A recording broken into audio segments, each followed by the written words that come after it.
Tokyo Revengers has some of the most awe-inspiring moments and some great characters that we meet throughout this ever-enveloping series. But as it is with all life, eventually it must come to an end. And sadly, throughout Tokyo Revengers, we are constantly reminded of that fact. Even though Takemichi has the opportunity and ability to save some people, and does on multiple occasions, he simply can't save them all.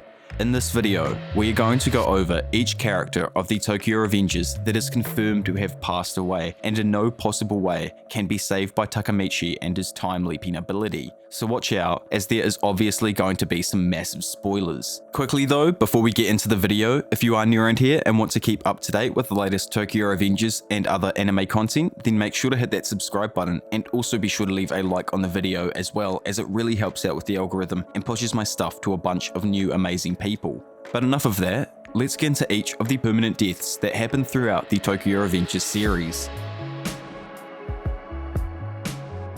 I think the best way to go about each of these deaths is, I guess, start from where the root of all the trouble began, with the death of Mikey's older brother Shinochiro Sato. During 2003 in August, Kazuki Baji and Kazutora Hanamiya decided to steal a bike for Mikey's birthday, and this was because of how Mikey had recently been driving around on his moped Street Hawk edition, which made the group look extremely lame.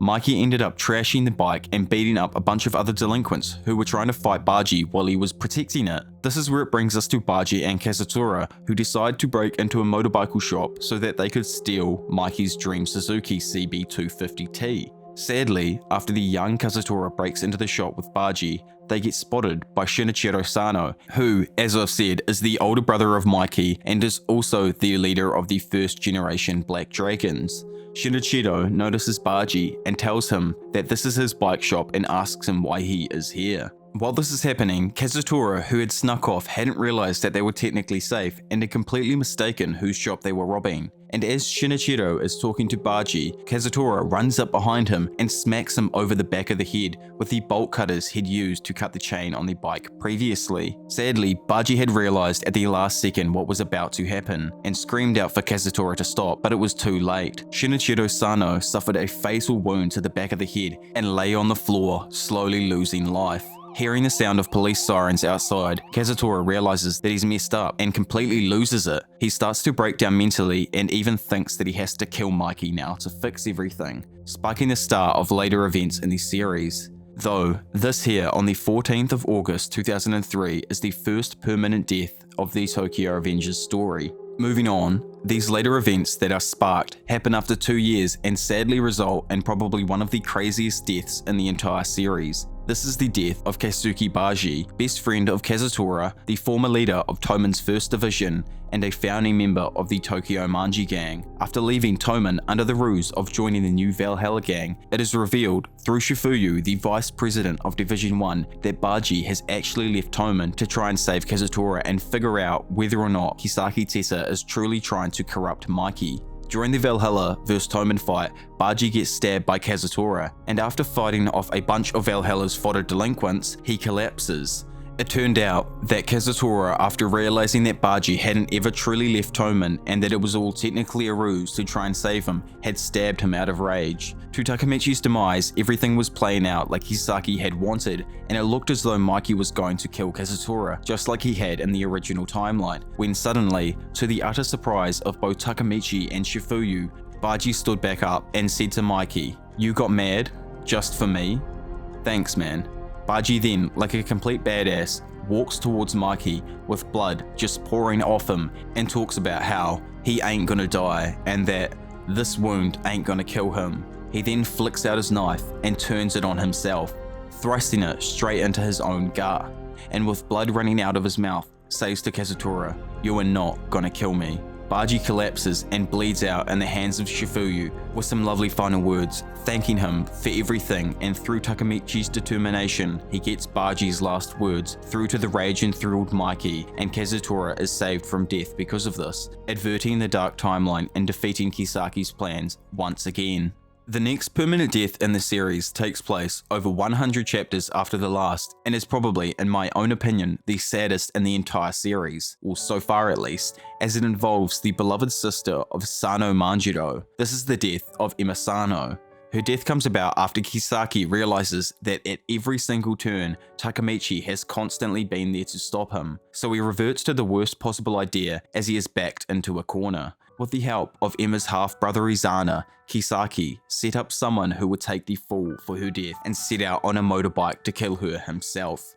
After Mikey leaves both Emma and Takemichi together, he enters the graveyard to say hello to his deceased older brother Shinochiro and confront Izana, who had appeared there as well. While leaving with Emma, Takemichi comes to a huge realization that he hadn't yet thought of. What if Emma isn't around in the future? As he's thinking this, he hears the sound of a motorbike slowly approaching from the distance. Looking over, he notices that Kisaki is on the back holding a baseball bat. Takemichi, thinking he's the target, puts up his hands to block, but as the bike nears, it flies past and Kisaki hits Emma over the side of the head, knocking her to the ground. Hearing the sound of a rolling can bunt the back of his foot, Takemichi turns around to see Emma bleeding from the head and Kisaki glaring back while driving off from a distance. Running over and grabbing Emma, Takemichi realizes that if Emma dies right now, he can't save her. As he screams out for her to be okay, Mikey rounds the corner from the graveyard and sees that Emma's seemingly lifeless body is in Takemichi's hands.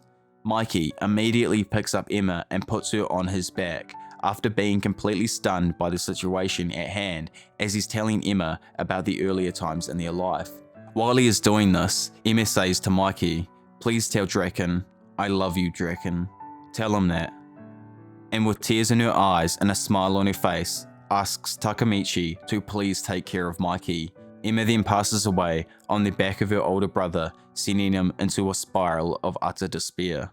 The fourth permanent death of this series is also another member of Mikey's expanded family and involves the leader of the 8th generation Black Dragons and the former president of Tenjiku before his untimely death. This is the death of Izana Kudakawa. During the Tenjiku vs Toman battle, Mikey had confronted Izana about the death of Emma and asked him why he killed their sister. After being defeated by Toman, Kikucho tried to get Izana to snap out of the rage that he was in, screaming that Tenjiku had lost. While he's screaming this out, Kisaki, who had just picked up Izana's handgun, shoots Kikucho in the back, splattering blood onto the face of Izana.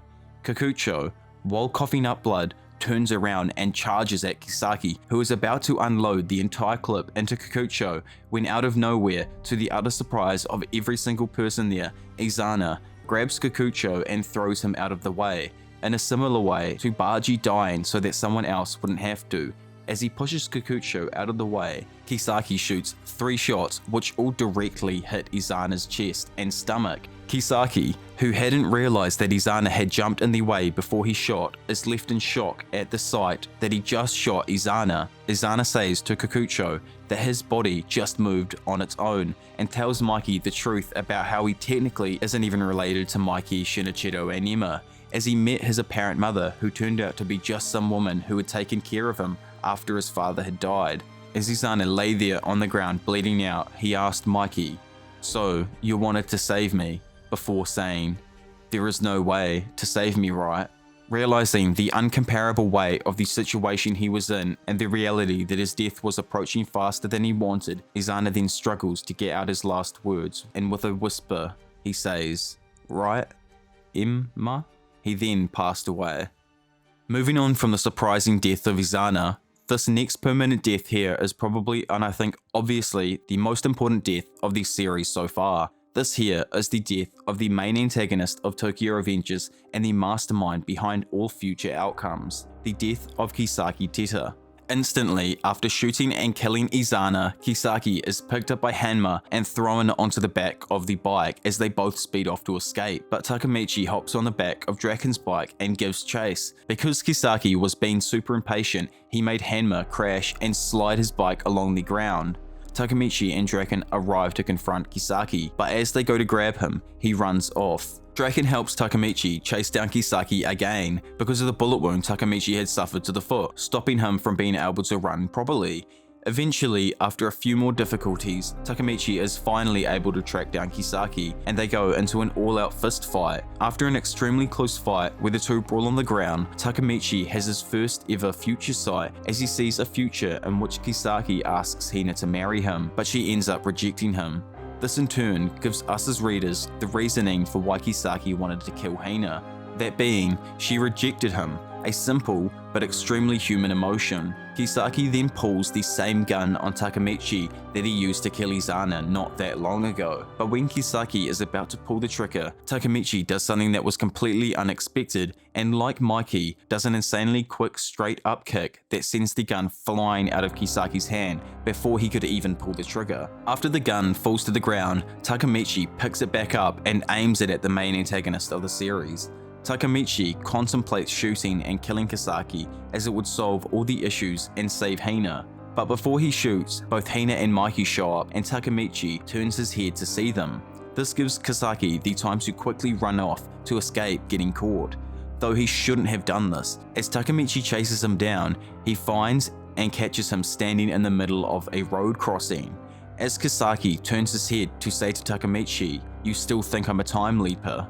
A truck speeding down the road comes out of absolutely nowhere and hits Kisaki directly, sending him flying across the pavement and cracking the top of his head open as he hits the ground, along with probably breaking the majority of his ribs, one arm and one leg. Immediately, Kisaki begins to scream out that he doesn't want to die and tries to stand back up, but can't as his body is too badly broken. He then collapses, bleeding out on the street with Takemichi, Hina and Mikey all standing there in utter disbelief. The final permanent death of the series involves another member of Toman, the 5th Division Captain Yoshihiro Muto, though this death, in my own personal opinion, doesn't have as much of an implication on the story as the previous, as it's done more or less in secret. After the Tenjiku vs Toman incident, Muto was sentenced to 6 months in juvenile prison, and after being released, he was picked up by no one other than Sanzu, the vice president of the 5th Division and a supposed close friend of Muto. After driving Muto to the docks, Sanzu tells him that he had been waiting for this day and pulls out of his bag a samurai sword and slices Muto across his chest. He tells Muto that he was fooling him this entire time and that his goal was always to protect Mikey. So when he betrayed Mikey and left Toman to become a traitor for Tenjiku, he knew that he had to be killed, or at least that's how Sanzu interpreted this situation. But anyway, I hope you all enjoyed the video and learned a bit, perhaps, about the moments leading up to the points of all the permanent deaths throughout Tokyo Revengers so far. I put a bunch of work into this video, so if you have enjoyed it and want to see more, then make sure you hit that subscribe button and also be sure to leave a like on the video. Then drop a comment down below with what you all thought about the video and what you'd like me to go over next. But anyway, for now, it's been your professional degenerate, Diavolo, and I'll see you all in a bit. Bye.